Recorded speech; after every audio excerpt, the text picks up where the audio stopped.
guys, welcome back to another video. Continuing on the 180SX, the owner decided to send me another engine, but the engine that he had laying around was a SR20 from Nissan Pulsar GT-IR. Now I don't know what differences there is on that. I've never worked on a GT-IR, but if the engine's the same, I guess it's the same. Here's the engine. It looks like it's been sitting for a while. I don't know if there's anything wrong with this engine, but yeah, we're gonna start pulling her apart. Everything that I don't use, I'm gonna stack it up neatly and save it for the owner. Let's just get to it and start disassembling this whole engine. So here we go.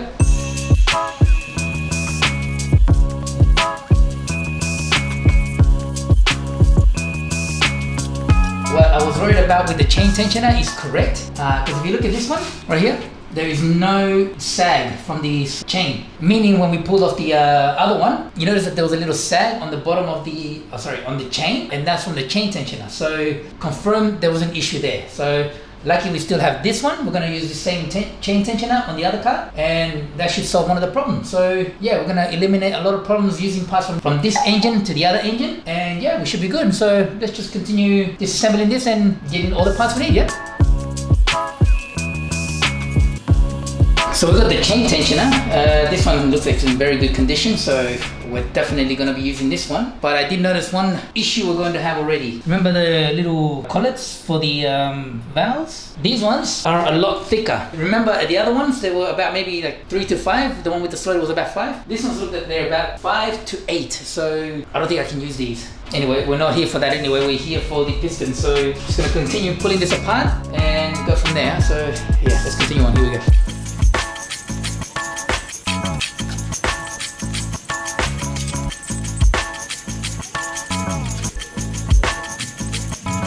You know, this is the first time I'm working on this engine, and I have to say I like it better than the actual SR20 that comes on the S13, because look at this. Even on the lifter, it's got a locking pin. So this will prevent the rocker from falling out, you know, so it's a much nicer design. See? Now you can see what I was saying about these little collets. These are a lot thicker. So yeah, they stick up a lot higher than the S13 SR20. So I cannot use these, at least now we know. Alright, I'm gonna pull all these out and put it all into baggies so I don't get them mixed up. Yeah, I'll do that now, and then I'll remove the intake manifold. Alright, I've got all the rockers and all of the collets out. Yeah, I'm gonna pull off the intake manifold now and just continue from there.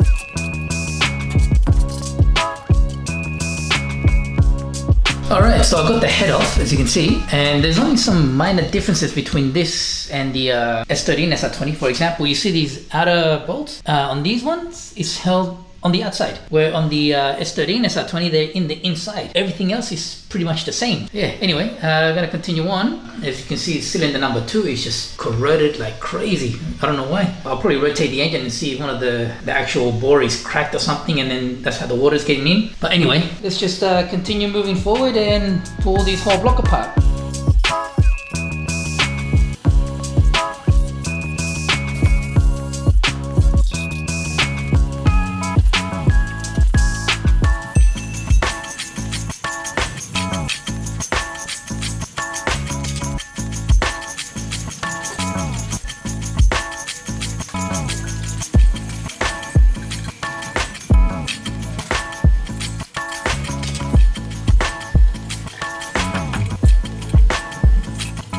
Alright, I am now up to the crankshaft and the piston. So I don't think this engine was blown. I think something else happened with all the rust that was inside one of the cylinder bores. I think number 2 it was, or 2 or 3. It was a bit hard to rotate the engine. After a bit of force, I managed to rotate it. So this engine can be rebuilt. Either way, we need the piston from this to put in the other engine so the other engine can run. This is where the block is at. I've got the head here. I've got the sump, what's it called, sump plate, whatever. This is the baffle plate for this, the oil pickup. Over here, I've got this baffling. This is for the cradle. See, I got the camshaft here, camshaft, chain, 2 chain slides, engine sump. This is the oil tube for the back of the engine where the coolant goes.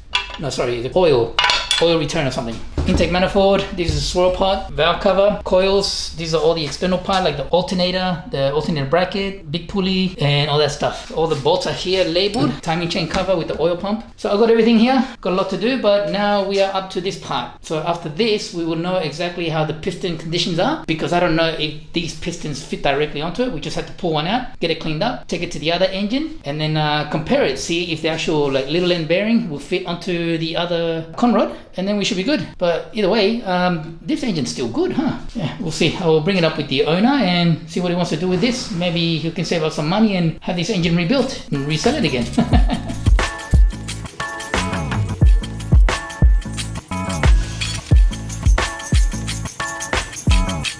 Yeah, unfortunately I didn't get to finish pulling this apart today, so I'm gonna have to come back and continue again tomorrow. But at least we're almost there. All we have left now is just the conrods, and we'll be able to slide the pistons out. And then from there, we'll see exactly the condition of these pistons, and we'll also be able to see if we can use them on the other engine. So we'll have to continue again tomorrow.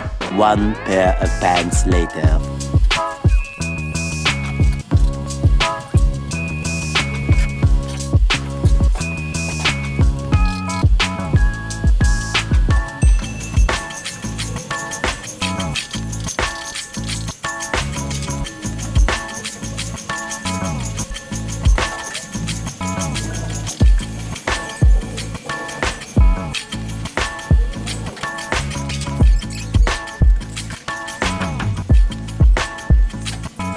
So we got the whole engine apart now. So now that we're looking at these pistons, trying to see which one would be the best one to use. Now if we look at number 1, we got a lot of surface rust, and if you look at the skirts, they have some light scratches on them. This one is an option. Maybe the rust will clean up. We'll see. We'll keep searching, see what else we find. Okay, piston number 2. This is the one that the water was inside the cylinder, so this is more rusted than all the other ones. Plus this piston skirts as well have a lot of scratches on them on both sides, so we'll see if we can find the better one. Piston number 3, we cannot use this one at all. Why?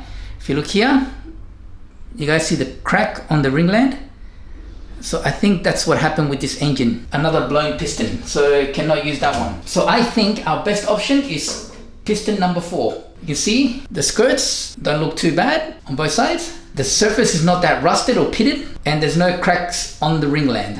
So I think this is our winner. Oh no, this is cracked as well. See that? Okay, so we're gonna have to try and clean up either number 1 or number 2. I think number 1 is in the best condition. Number 2 is just, very rusted and pitted, so I don't know if we can use this one. Either way, we'll clean her up and then we'll have a better inspection of it and then decide then. Anyway, now as you can see, we pulled the whole engine apart. We're gonna leave it there, guys, because I started uploading all these clips to the video editing software, and it's almost 1 hour already, so I'm gonna have to try and dissect it as much as I can to not make it so long, so then you guys are interested in watching.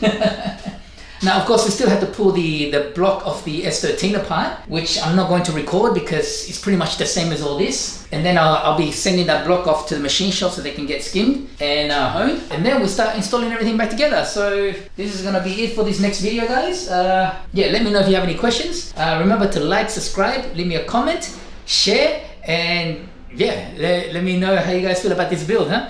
I know it's very different to what I've been doing lately. It's because I haven't had the opportunity to do something like this, but now I have. So hopefully this gets me recognized and we can go from there. Anyway, guys, that's it from me. Thank you very much. See you guys on the next video. Bye-bye.